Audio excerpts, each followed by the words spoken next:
বাংলাদেশের বহুল আলোচিত হত্যাকাণ্ড সাগররুনির তদন্ত যেন থেমে আছে অনেকটাই ভাসমান নৌকার মতো।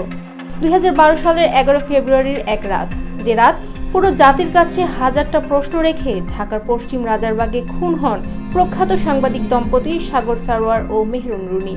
পেশাগত দৃঢ় কর্মকাণ্ডের কারণে ঢাকায় নিজ বাসভবনে অজ্ঞাত দুর্বৃত্তদের হাতে ছুরিকাঘাতে নিহত হন তারা। দীর্ঘ 13 বছর কেটে গেল এই নির্মম হত্যার বিচার আজও হয়নি। জাতীয় আন্তর্জাতিক পর্যায়ে ব্যাপক আলোচিত হলেও এখনও কেন এই হত্যার সুষ্ঠু বিচার হয়নি তা নিয়ে জন্ম নিয়েছে নানান রহস্য।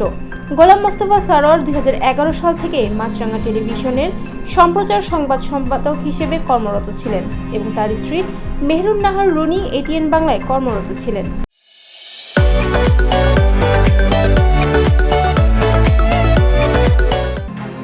2012 সালের ফেব্রুয়ারিতে তাদের অমীমাংসিত এই হত্যাকাণ্ড নিয়ে জাতিসংঘের মানবাধিকার বিষয়ক বিশেষজ্ঞরা একটি বিবৃতি দেন। ওই বিবৃতিতে তারা জানান, বাংলাদেশের জ্বালানি খাতের দুর্নীতি নিয়ে একটি তদন্ত প্রতিবেদন করেছিল তারা এবং তা প্রকাশ হওয়ার পথেই ছিল। এই প্রতিবেদনকে ঘিরেই তাদের হত্যা করা হয়েছে বলে ধারণা করেন তারা।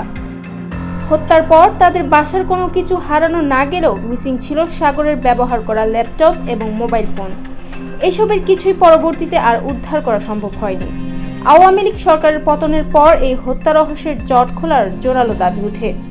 তবে এতকাল পেরিয়ে যাওয়ার পরও এখনও কেন এই হত্যার কোনো সুরাহা হয়নি তা নিয়ে জল্পনা কল্পনার শেষ নেই।